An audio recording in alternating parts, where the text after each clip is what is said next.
So tell me what we got here. So we got here is a 1979 Pontiac Trans Am. Okay.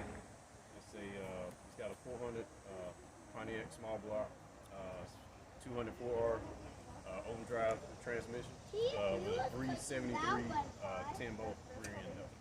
Okay. Now, did it come with the 204R? It didn't. It originally came with a 400 three-speed turbo transmission in it. And when I did the rear end swap to a 373, I wanted to do an overdrive to keep the RPMs down. Okay. All right. So, did you drive it when it had the 400? Yes. How much of a difference in the RPM drop was it when you put that 200 4R in?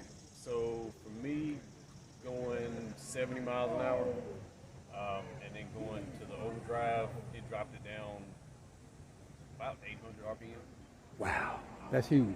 So it pretty much it doubled my gas mileage. So like going from Winston-Salem full tank to all the way out here to this show here in Durham, it burnt a quarter tank of gas, a little less than a quarter. Okay, and it probably would have been double that if you would have had that 400 in there. Last year, the last time I came here, it took up about a half a tank. Okay. Well, that makes a lot of sense to do that swap. Okay. All right. And how long you had it? So I bought this one in 2012.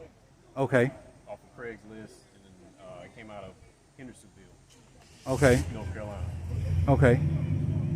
And what kind of shape was it in when you got it? When I got it, it was in running condition. It was a complete car. It did have some electrical issues, some crazy electrical issues, like you mashed the brakes, all the interior lights would turn on, the exterior lights would turn on. So, but it was a complete car. The interior's been redone on this. It's been repainted, different rims, Okay. suspensions. And tell me about these rims, because they still look like the Pontiac Snowflakes. So these are the year one Burt Reynolds edition Okay. rim. They came out around like 2008, 2010, somewhere in there. Okay. Year one got with Burt Reynolds. They were doing the year one Burt Reynolds edition Trans Ams. Okay. So they came out with this rim, and it's a custom, it's a made to order type rim. You can get them in 17 all the way up to 20 inch. Okay. So this is a 18 by 9 on the front. Okay. And then the rear has a 18 by 10 on the Okay. Yeah. 18 by 10 on the rear. And then you can get it with the gold painted snowflake, or you can just get it with the regular aluminum finish or black or red, or they're custom painted to whatever color you want. Okay. Was that out of year one? That's out of year one. Okay. All right. Since then, they've done two or three different additional versions of this rim. Okay. Now, do you have a back seat in here? Yes. Okay. Oh man, these sports cars. Yeah. Oh, this is real nice. And it looked like you have a CB. It does. It has. I put a CB radio in there. You do the black and gold. You got Yeah. Oh man, I like that. I like that. Okay. And I always like that bird. Always like that bird. Yeah, it's got the big bird on the hood compared to the 77, 78. Okay. Okay, so the 77, 78 has the bird that's like this right here on my shirt. Okay. And then once you hit 79, they put the larger bird, and it's got more feathers. I like that bird though. I always like that big bird. Okay. So tell me more about the engine and what went into it and who built it.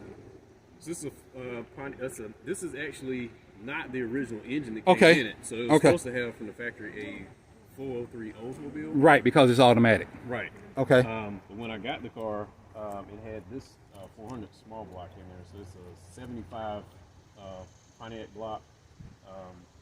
It's rated right now at like around 413 on the horsepower. So it's got a cam in it. I put aluminum heads on it.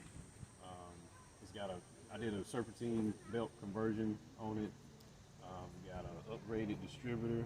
Okay. A whole lot of different stuff. Long tube headers to the H-pipe to Flowmaster Super 10s out the back to the factory. Flowmaster Super 10. Flowmaster Super 10, which is the loudest street muffler you can get. Wow. Flowmaster Super 10. It's a one chamber muffler, so it's about the size of a book. I know which one you're talking about. Okay, now you just said aluminum heads. Okay. Those are Kaufman racing. Right, that's what I'm talking about. These just ain't any old aluminum head. So there's like two choices for heads for the Pontiac 400. Okay. Pontiac block, and you've got Eldebrock, which, because they're so popular, most people just go with the Eldebrock. But right. I was looking for something different, see if there was something out there. So I found Kaufman Racing, and the price is actually cheaper than Eldebrock. I didn't know that. It's actually cheaper. Yeah. Okay. Basically, it's the same design. Uh-huh. And they make them on the spot for you. You can have them ported, polished, and all that good stuff. It adds on, depending on what cam you got in there, like minimum is 75 horsepower. Oh yeah, well, most engines thrive off of some good heads. And when you say Kaufman has been known historically for one of the top brands for Pontiac. So I've been told that it was a step above Eldebrock. Now that's what I've been told. So, but also when I was looking, there was a lot of reviews. Like I always look into reviews of what people deal with when they get stuff, and there were a lot of complaints from Eldebrock. People bought Eldebrock heads about like just the manufacturing process. Okay. Heads, like they would find little defects here and there. Right. To whereas Kaufman, you don't have that. I think Kaufman. Well, Eldebrock deals with every car group. I think Kaufman specializes in Pontiac, right? Yeah. So of course they're going to do a better job. Yeah. So they've got Deport, and then there's Roundport. But these are Deport. Okay. What's the difference between Deport and Roundport? So if you took the head off, the headers off, and you look at the ports where the exhaust comes out, right? It'll look like it'll be in the shape of a D, and then round port, it'll be a round port. Okay, but which one is better for performance? The round port, you can get a little bit more out of it. Okay. Than the D port. Okay. But you've also got I think there's different headers you have to put on there when you go from D port. And so you have Deport. Yeah. Okay. The reason why I asked, okay, so that's that. I learned. You can do it with the Deport too, but yeah. Usually when you go to racing and stuff. Okay. Now I see a lot of details. Now, is this factory or this is your vision? That's actually something I made out of metal. Wow. Did the decal on top. And how much of this did you do yourself? About 95%. If you take out the drivetrain portion, which I kind of know how to do that, but I don't have the machinery to do it. Right. All the tools. So I had a guy out in Stokesdale do it for me. But the pin, they painted it, did the engine, the transmission, the rear end. I put all the decals and the pin striping. Wow, you're good because this looks factory. And redid the interior on there. You did the interior? Yeah. And the stereo system's been upgraded, so it's got kicker speakers in the 6x9s in the back, and there's a kicker subwoofer 10-inch in the center of the rear deck. But then you said you got the loudest mufflers. Yeah, it is. So which one do you listen to, the music or the mufflers? The mufflers for sure. Yeah. And I didn't want, when I did the audio system, I didn't want to go anything crazy. Right. Because most of the cars, yeah. That's what you want to hear. And when you drive and you want to hear. And look at the good sound system thing. And but I know when you got good mufflers and I have heard your car and it sounds amazing. And I've got a couple of vehicles, and everything I've got has Flowmasters on it. This is the only one I have that has the Super 10 on it. What made you pick them? So originally it had the 40 series on here, and it just, to me, it wasn't loud enough. It wasn't loud enough, and I was like, well, what's the next thing? I'm not running straight pipes. Right. So the next thing was the Super 10. Okay. So I went up from that, and then, it's not, you know, you just cruising around, it's not Yeah. that bad, but you know, you can really tell the difference when you get down on it. It's people can hear you from a little bit away. Do you mind cranking it up so I can get a little bit of that? Yeah, man. Cause I briefly got you when you passed by, but and I'm gonna tell you, this paint is wet. This paint is wet.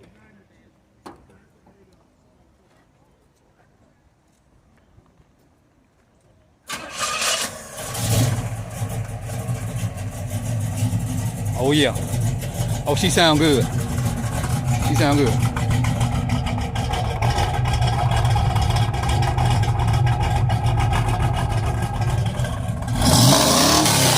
Yeah.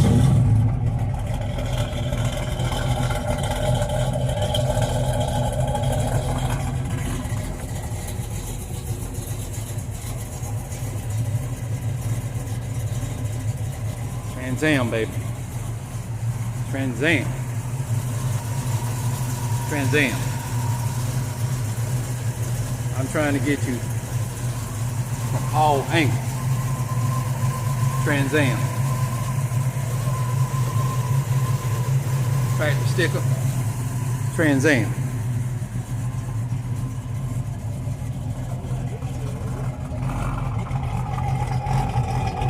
Boy, she sound good. It's Super 10 flow metal. Okay. It's not that bad. Yeah, it has a nice sound. It's not overpowering. It's not overpowering. All right, now out of all the cars in the world, why this one? What was your inspiration for getting started with this vehicle? How did you get it, and why did you get it? Well, it's a funny reason why I ended up with this one. There's always a good story. So my dad has a 1976. Okay, with the round. With the round head, two okay, round okay. It's silver with the red leather interior. It's got a 400. It's automatic. He bought it brand new when he was in high school, and he's the only owner. It never had any mechanical issues, no work, none of that done to it.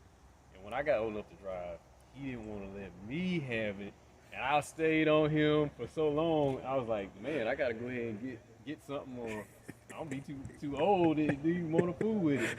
So I ended up going out and looking around, and and then I came across like a lot of them out there, but people wanting I really wanted a T-top car. Right. But the people that had the T-top cars, they wanted an arm and a leg. Right. And the cars were just like rusted, right, up real bad, and just in horrible shape. So I came across this one, and the guy bought it for his son to fix up, but he ended up, the son was maybe like 20, 21. The Camaros had come back out, and his son went out and bought a brand new Camaro, lost interest in this, and then the dad put it up on Craigslist. And every time he put it up on Craigslist, the son would come back, no, Dad, I'm going to fix it, I'm going to work on it, don't worry, take it down. It went up and down maybe 5 or 6 times, and then that last time I jumped on it and got it. The color, of course, I grew up watching Smokey and the Bandit. Okay. Smokey and the Bandit, yeah. Jackie Gleason and all that stuff. So that was. Is this the original color? No, it's not the original color. Okay. Actually, when I bought it, it was silver. Okay. Like your dad's. It was a different silver. It was like a metallic silver. And it had the silver, black and red bird on it. Okay. The interior was still black, and it had the 15 by 8 original style snowflake wheel on it. But when I started digging deeper, I went to the Pontiac Historical Society website. They can get you all the original documentation on your car.